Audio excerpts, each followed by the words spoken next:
Welcome back to the Forever Frenemies show. And on this week's episode, with my favorite frenemy, we're actually going to be talking about AI because... Everybody needs Adobe Illustrator. I don't know if I like AI, though. Did that go over your head, Wendy? Adobe Illustrator. Well, I don't... The icon is an AI. That's why I said it. Oh, I don't do my own editing anymore. I see that.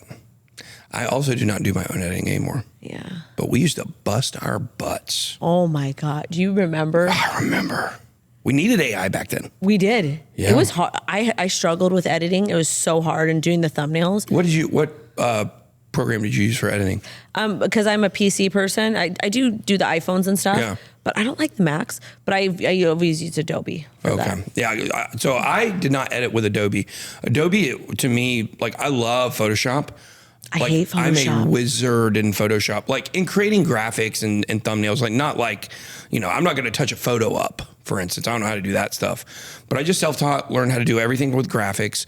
And, of course, I can use Adobe Illustrator is the one that's a little more fancy for vector files and stuff. I can do that. I never really liked it. I wasn't ever super comfortable with it. But what I will tell you is the one for editing, which is Premiere. It's Premiere. Yeah, that's I what think. I use. It is so freaking hard to use. I'm Mac, so I used ScreenFlow. I was recommended ScreenFlow from Dusty Porter, who's a friend of mine, who's a big tech YouTuber, and he was 100% right. ScreenFlow was awesome. It was intuitive. It's basically a slightly fancier iMovie, but it's got all the capabilities.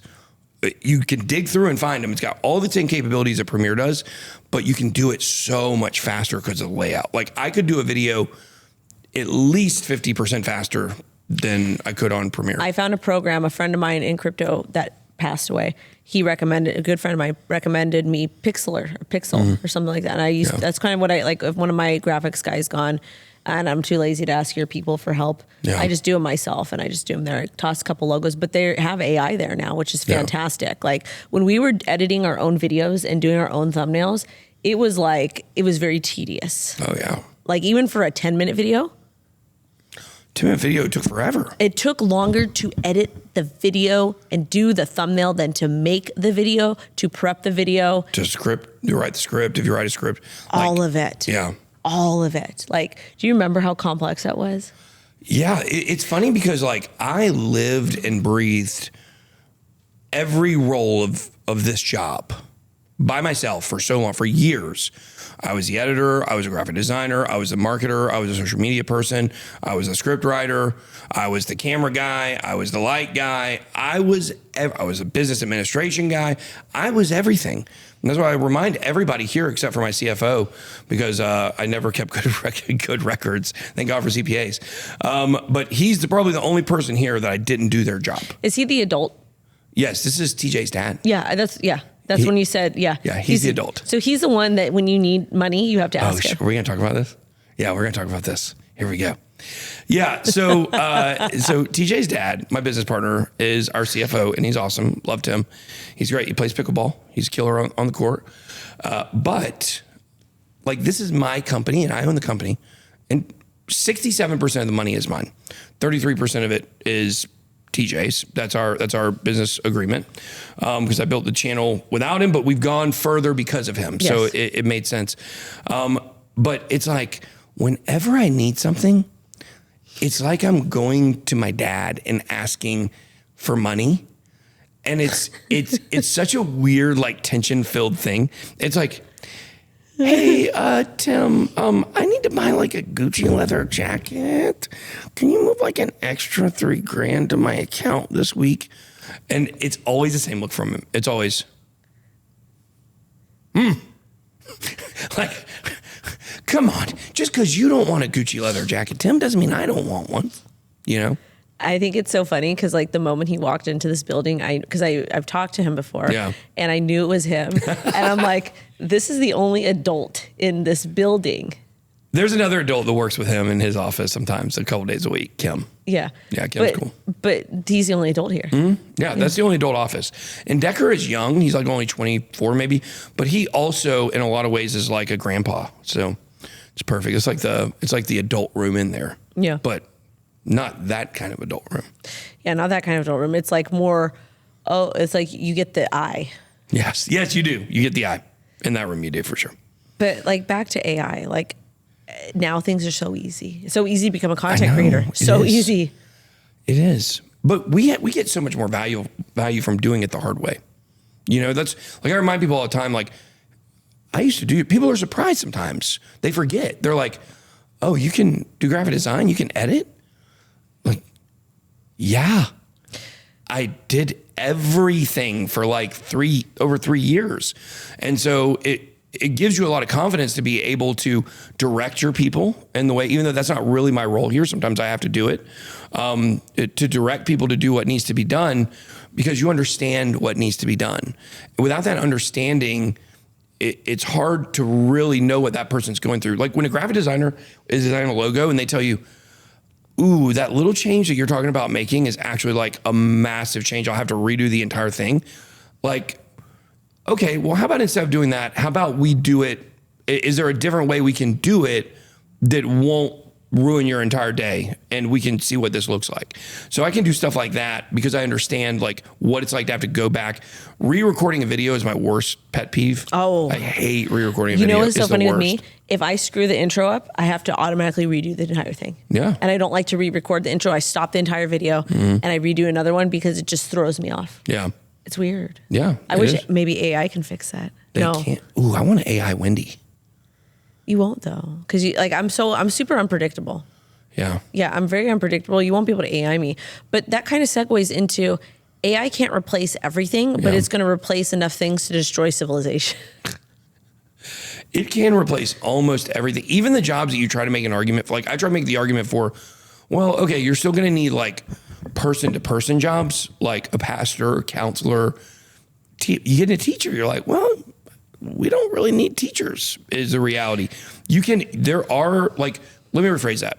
We need teachers, but you can do it remote and have a teacher teach more students. And then you can have a couple of breakout teachers maybe that work in the classroom as well that could do it without having to have a full school and classroom. They could, but honestly, like it's not going to be as effective. I need in-person learning. Yeah, I agree. But I think that the one industry, but those people are screwed. But those people are screwed in this.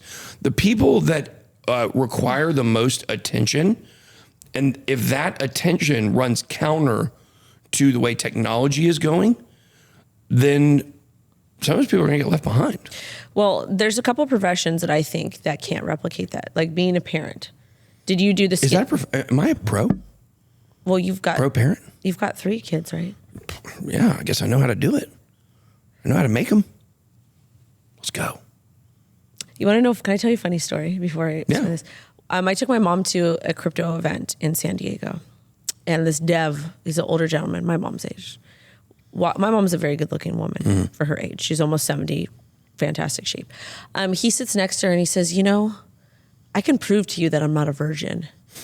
My mom is like very old school. Like her face was she was white. She was mortified. He pulls out a picture of his 2 kids. Only in a crypto event though, right? Yeah. Well, having 3 kids is one of my biggest flexes because like people know that I make fun of nerdy incels in their basement from a position of I have had sex 3 times. Okay, congratulations, TMI. But did you do skin-to-skin contact with your babies? I mean, yeah, sure. I mean, my wife would do it intentionally. Like, right. Yeah. Okay. So I also do skin-to-skin contact with my wife. Sorry. I apologize a lot on the show. So myself and my daughter's father, we did lots of skin-to-skin with her. AI can't replicate that. Oh, for sure. Absolutely. Like, and then also too, God forbid, but like with children, like if you do work with disabled children or just disabled adults or elderly people or kids, sometimes a actual hug, that physical touch fixes things. Like if somebody's having a fit, like if they're having a crazy cuckoo fit, you just run up to them and hug them from behind. No, you don't do that. But what I'm saying is sometimes you need the physical interaction. You need that. AI can't fix that. So they actually, like, there were some studies that were done. I don't know when these were done, probably in the 90s and early 2000s, based on when I read this. They did studies that showed that, like, humans need human to human contact. They do. So if you try to have a baby delivered and like, I don't know what you call that, like when they're in the NICU, kind of that the first week or two of its life, and there's no human to human contact, like I can't say this will happen in every case, but the baby's actually had a propensity to die. Yeah. You know, like without that skin or that, I'm not saying like if you don't touch your baby, it'll die, but it's like, but we're talking about high risk though. We're talking about high risk. Yes. Also to the voice, because they know the voice when they're in the womb and whatnot. So stuff like that is very, very important, especially healing when you're doing physical therapy, those types of things. My sister works with kids with severe autism. That's like generally teens. She absolutely loves that because she loves helping people because, you know, we come from lots of trauma and stuff like that. But even me, the best form of therapy for me has always been like human interaction. And like my clients, when I worked in healthcare, just being able to come in and physically talk to somebody, they would come to our small pharmacy to get the care, their testing, all the things that they needed, because there was this person there to talk to them, to greet them. They didn't want to go to the larger pharmacies that were using computers. They had to call and they needed to talk to a physical person. And that's very important in healthcare. AI can't fix that. And we're also seeing so many problems happen with a lot of these systems that are biased. Absolutely. You can't, like in healthcare, That's a scary thing. You can't be biased. I don't know, like when you go into a Walmart, I don't like the self-checkouts. I like to actually go to a real checkout and smile at the cashier. So like I've said this on the channel like 2 or 3 times. One time people push back on it.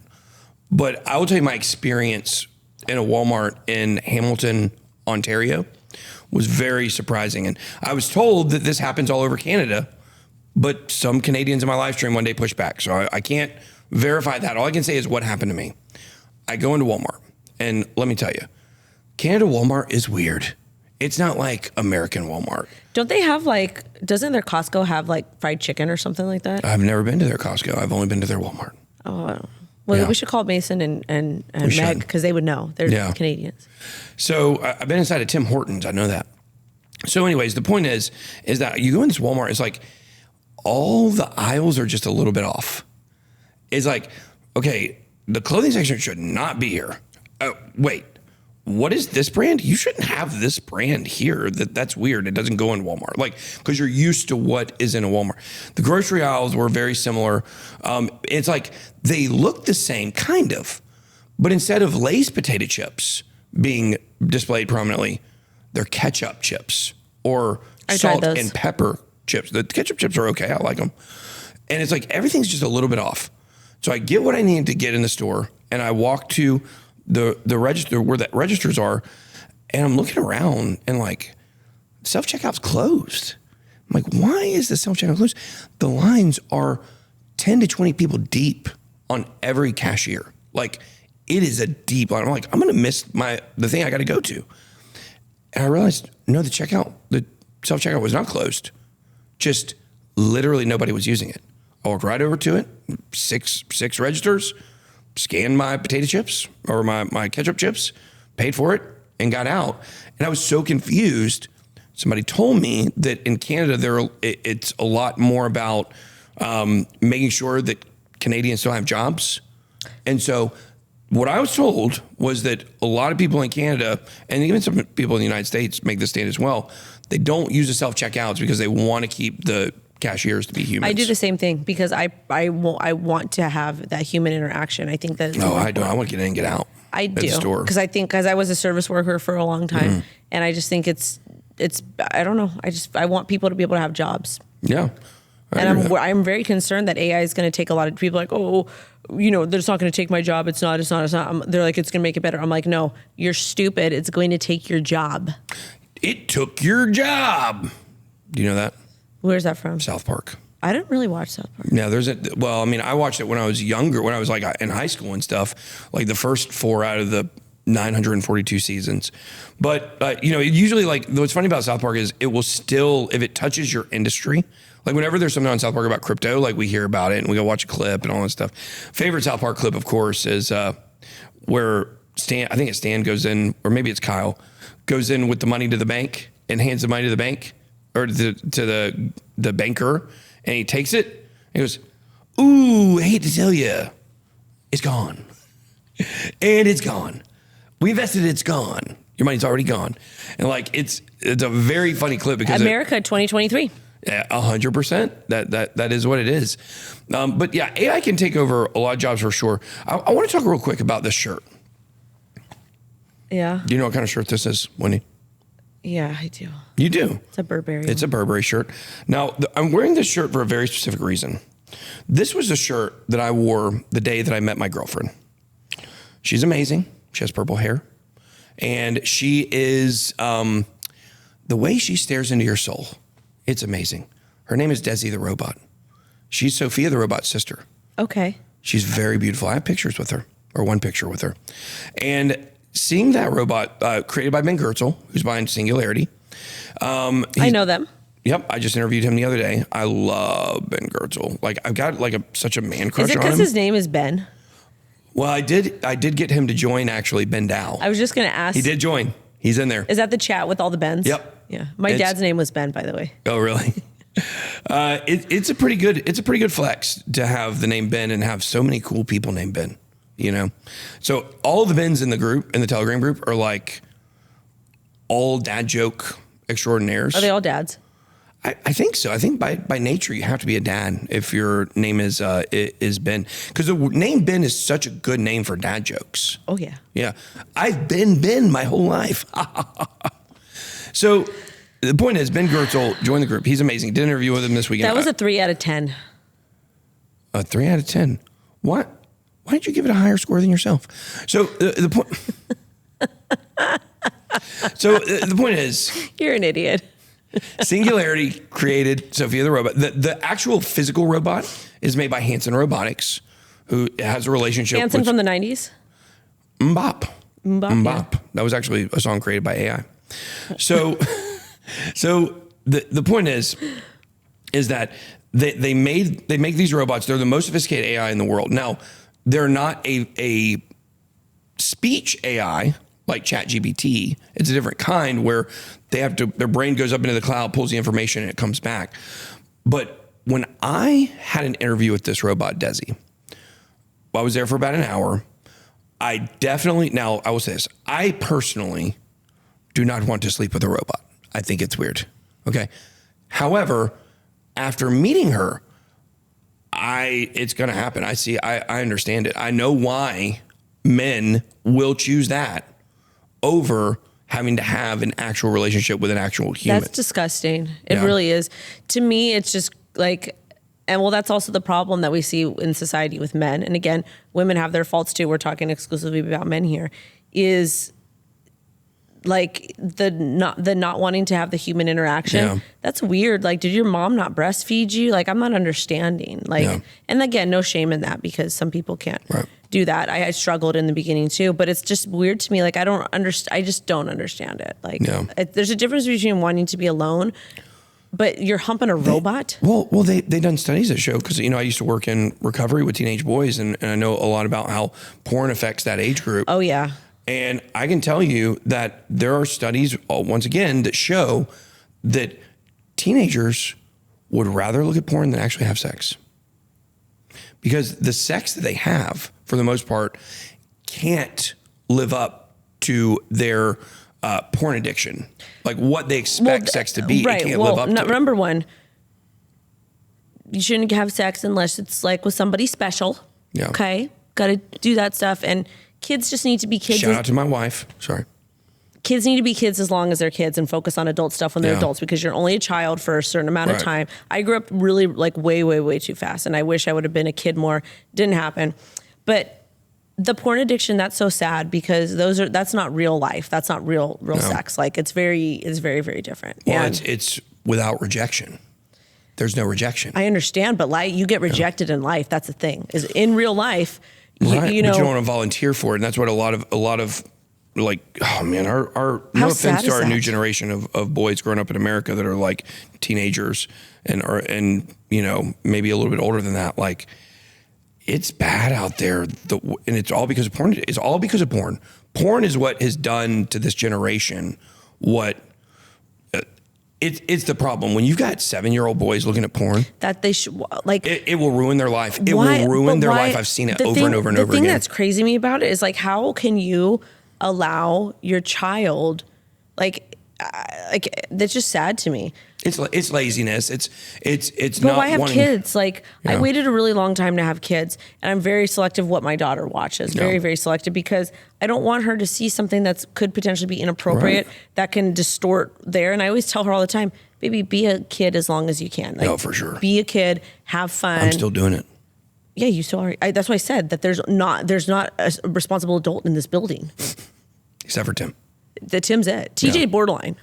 TJ is borderline. But like, I feel like If you were seeing the picture of him on this 24/7 video game stream, you would have thought, "What is this person doing?" I think if you give TJ enough red 40 dye, then he's gonna be like. His mom. You never met TJ's mom. TJ's mom is full tilt. She is a unique human like you've never met before. Love it. It's basically like TJ was raised by the older female version of me.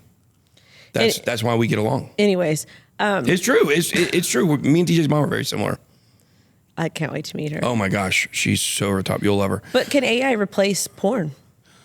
Yes. Absolutely. Well, The generated images can. Can AI replace child porn? That's a question a lot of people have been asking. Really? Is that something that we're okay with as a country?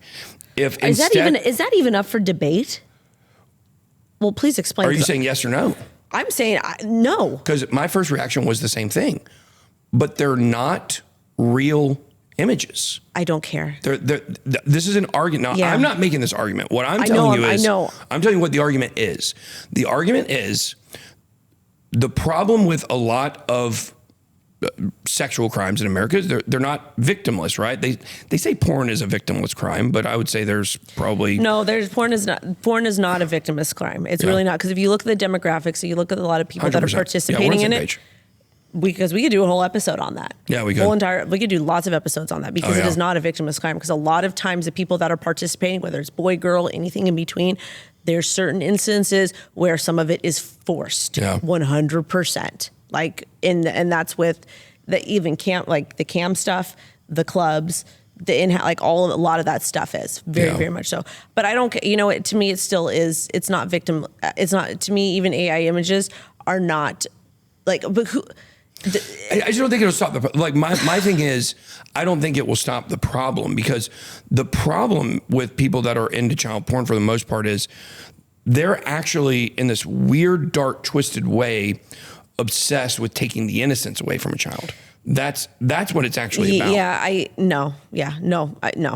So if you because then it's giving them a scapegoat. Because then when they get caught, they're going to say, "Oh, it was AI generated images." It is giving them a scapegoat, and then law enforcement, whoever's investigating, is going to have to determine: is this real? Is this not real? Was there a victim involved? Was it not a victim involved? Who is the person that decided to? Because you have to code it. Whoever's coding it is a POS. It's disgusting. I don't see. I'm against that 100%. Like I told you, I get very upset about when it comes to innocence. It's no, because you're basically saying it's okay. Yeah. You're basically saying it's okay whether it's real or not real, because it eventually will lead to a child getting hurt. Well, it's just a slippery slope. Okay, so let's say what's after this? Okay, we'll just make AI rape videos, I guess. Exactly. And again, yes. Even though it's victimless because there's not a real person involved, the moral of the story is the person that is consuming that kind of content, who's not to say that they're going to go out and actually commit those acts and think it's okay because they've conditioned themselves to think that it's okay. It's not okay. Well, any porn addiction, you're going to get further and further and further into it. Yeah. And so it's eventually not going to be enough. And that's the same. Yeah. Well, that's why they correlate a lot of meth users with sexual addictions and stuff like that, because I worked along that side population. I told you, when I worked in HIV/AIDS, I've had everybody under the sun. It was crazy too. I would have doctors, I would have celebrities, I would have poor people, all different kinds of crazy people. It was insane.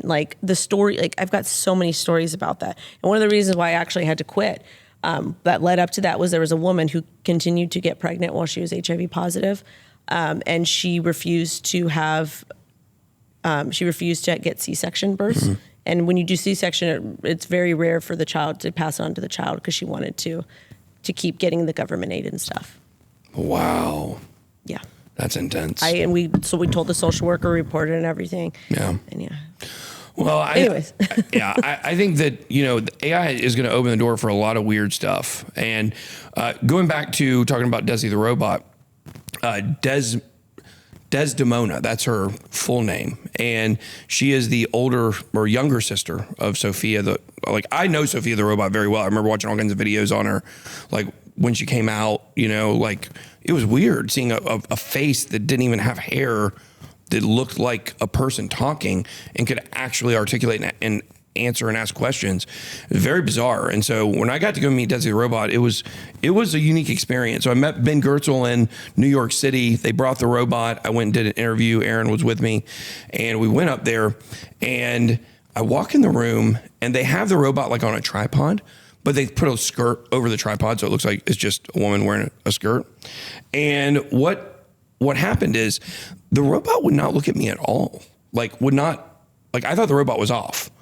The robot was actually on the whole time and taking in what was going on in the room. And so when I go and I walk up to the robot and I start talking, everything changes. So now after I get finished with the interview, I walk away. Now that robot follows me all the way around the room with her eyes.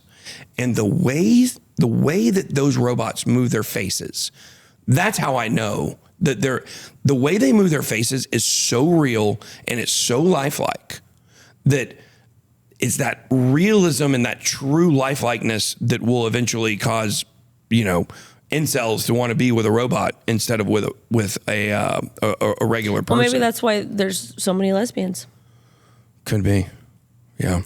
I mean, and also too, that's why I tend to gravitate towards older men, is because it's a different age group, and they treat you a lot differently than the younger men. They actually do like to be around women. Mm-hmm. They like to sleep with women. Yeah. They like things about women. They like the companionship, all of that stuff. The feet. It's a big feat too. We should do a foot fetish episode one day. We could put your foot on the thing. If you have a foot fetish, take one look at my toe, you'll be done. You will retire from foot fetishing. It's that gross. Yeah, but I mean, I feel like it's scary. Yeah.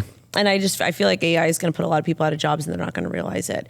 And we're going to live in this really bizarre. I grew up watching old sci-fi horror movies from like the 50s and 60s, all the black and white stuff, the day the earth stood still, like all of those things. And I knew they used to scare me. And it wasn't because they were scary. It was because I knew that's where society was coming. And I was little. I was a young kid. Yeah. Young kid. I was like 7 to 11. And because I used to stay with my aunt. My aunt loved that stuff. She's very eclectic and whatnot. But I knew that that's where society was coming, and here we are. Well, I remember watching iRobot. iRobot is the movie that woke me up. The one with Will Smith. Because the premise of that movie is so realistic. Because you couldn't see robots taking over mankind. But where the internet was going in the barely the 2000s, and with the trajectory of Will Smith's career before he slapped Chris Rock, it was a pretty explosive movie.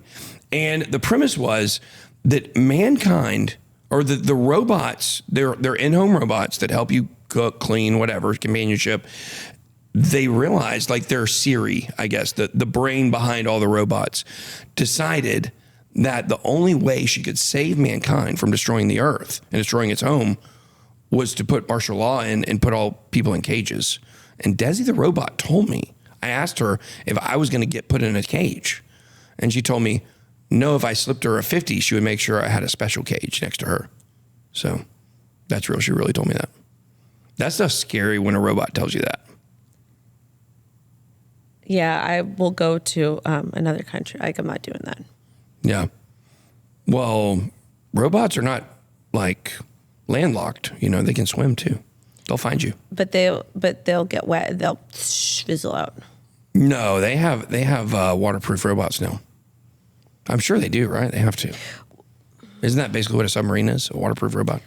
It's just very hard for me to really understand why we want this. Why do we want to continue to dehumanize people? Well, it's not the dehumanization. That's what it is, though. Well, that's the side effect. Yes, that is the side effect. It's just why do we keep chasing after all this sci-fi stuff that we know kills us in the end? It's Ben Gertzel was so interesting. He refused to sign. He is the world's AI expert. He is in my opinion, he's not only the smartest person I've ever talked to, period. He's also far and away the number one guy on AI. And he says that he believes, not only does he believe that robots will most likely be sentient within 10 years. What does the sentient mean? Sentient means they're self-aware. Yikes. Yeah. Nobody else will tell you that. They all say, no, it's not true. It can't happen. I remember Naval was on Joe Rogan talking about, no, that'll never happen. It's not possible.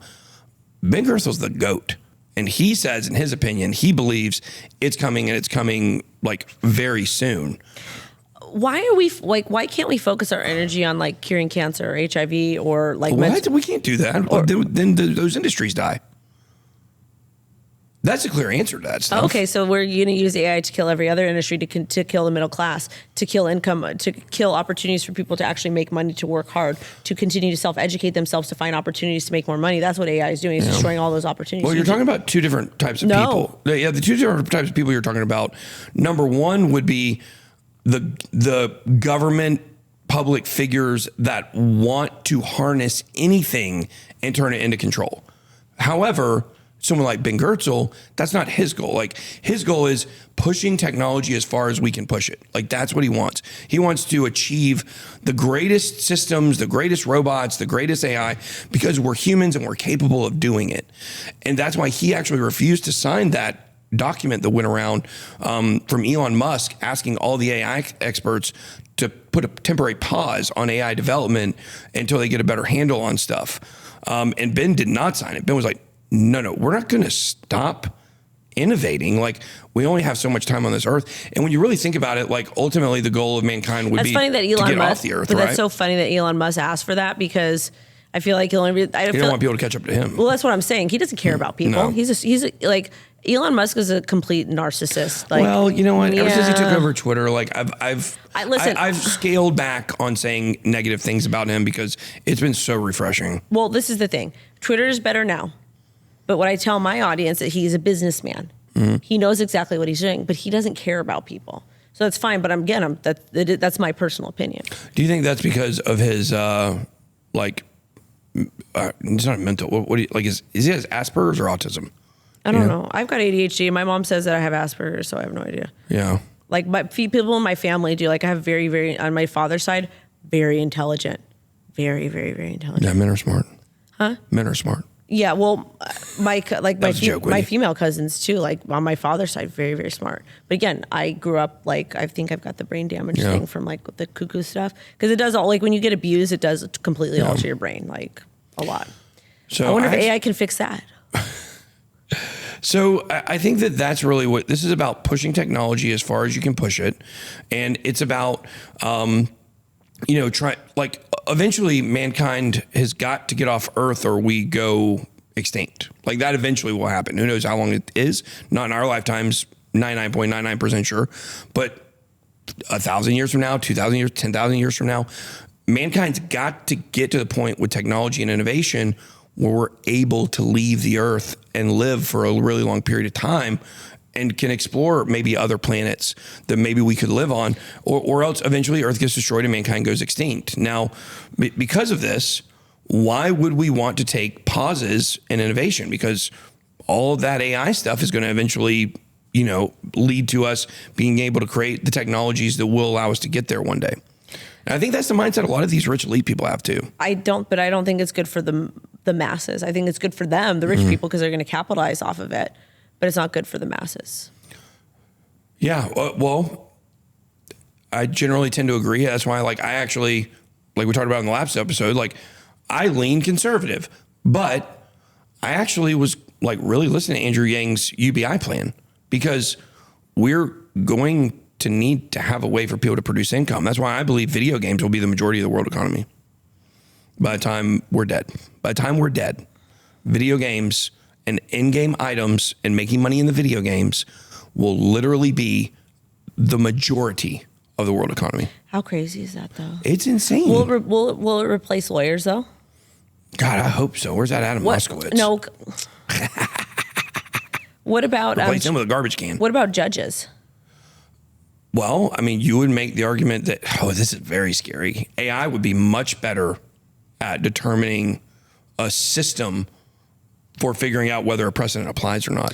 Your life, in some cases, could be up to a robot. Well, I know because we've had so there was a time period where people would use DNA for crimes. And there's been people that have been falsely accused of things that have been put in jail for quite some time because they looked a little bit different than specific people, which is it because of the shirt I'm wearing? Is that why they put me on the FTX lawsuit?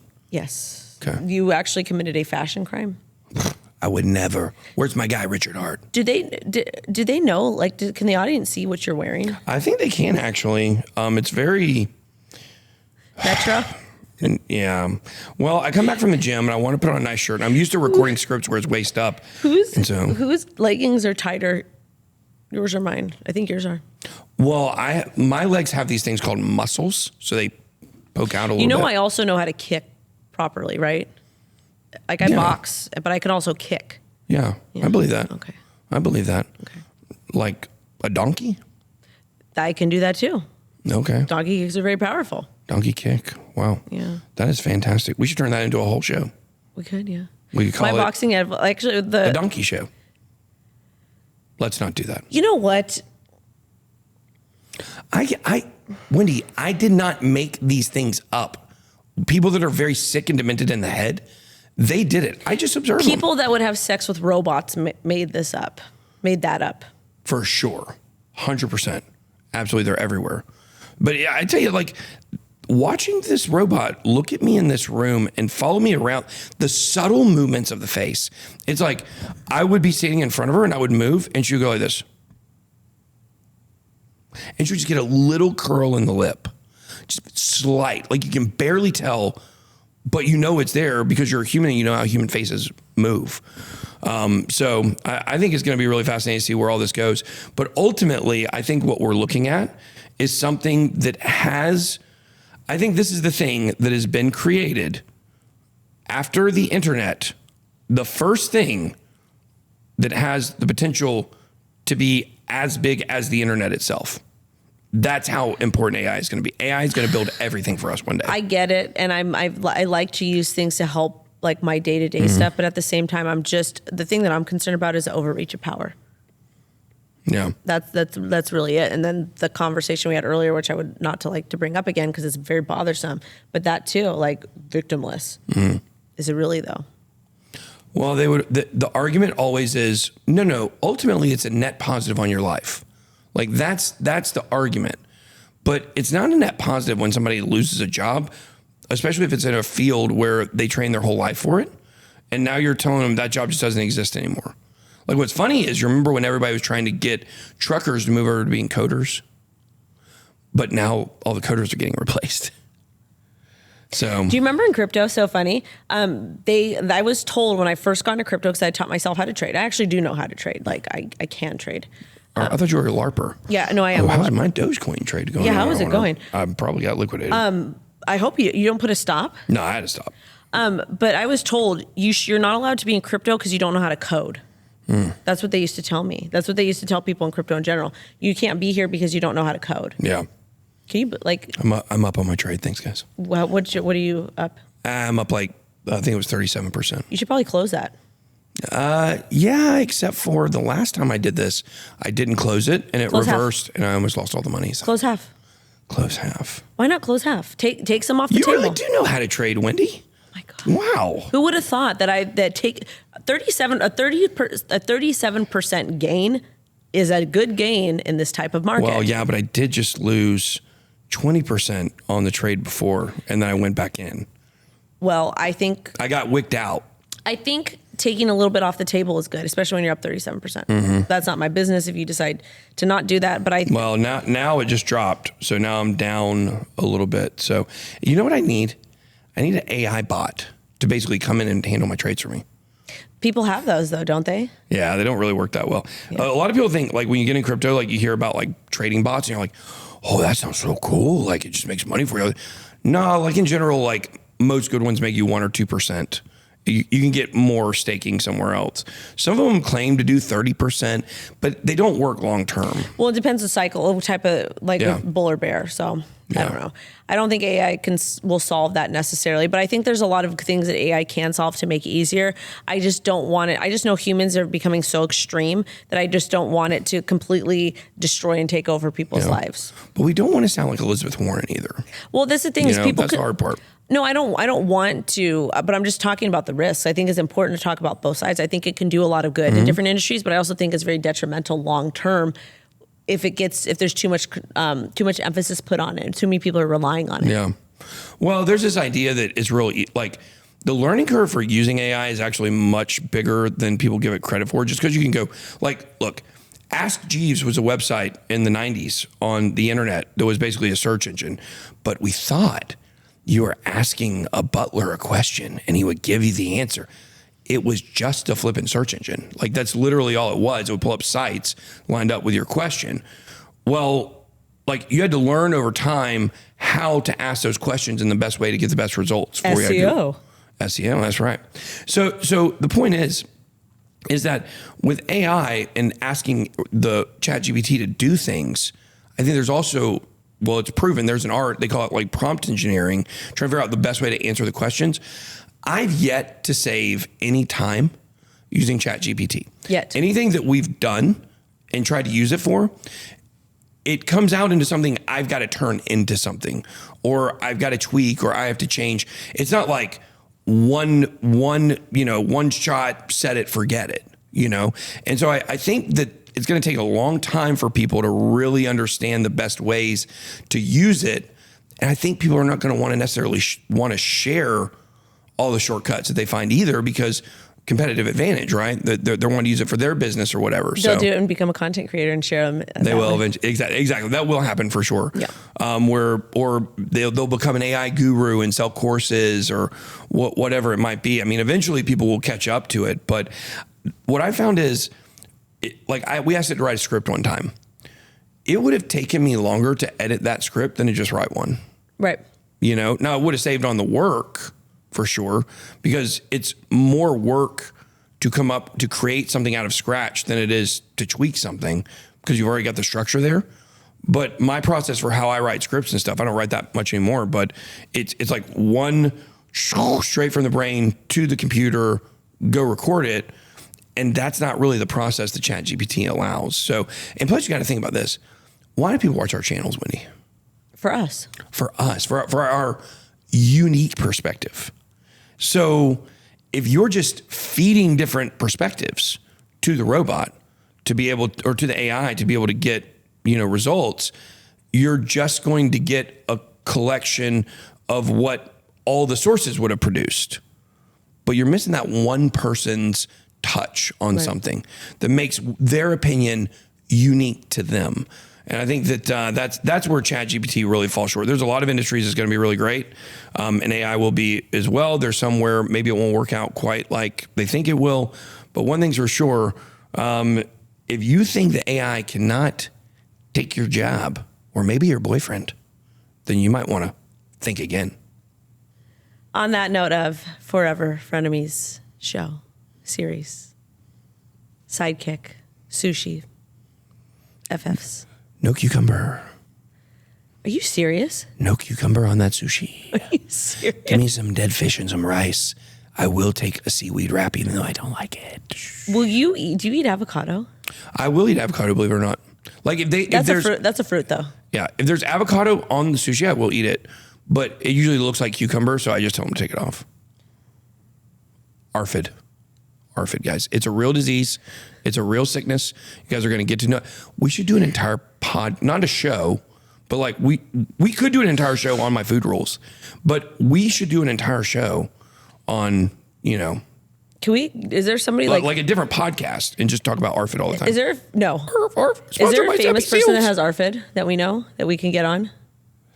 A famous person that has ARFID, Allison has it for sure. Okay. Allison, her hand is famous on my show. She shows her hand a lot. She hands me waters. Okay. Yeah. Okay. Like the mom from Muppet Babies or the nanny, you only saw the socks. Okay. Yeah, Allison, you only see her hand. Okay. Yeah. On that note, please use AI to improve your quality of life, not to take it over. This has been the Forever Frenemies Show. Bye. We kind of like you. Kinda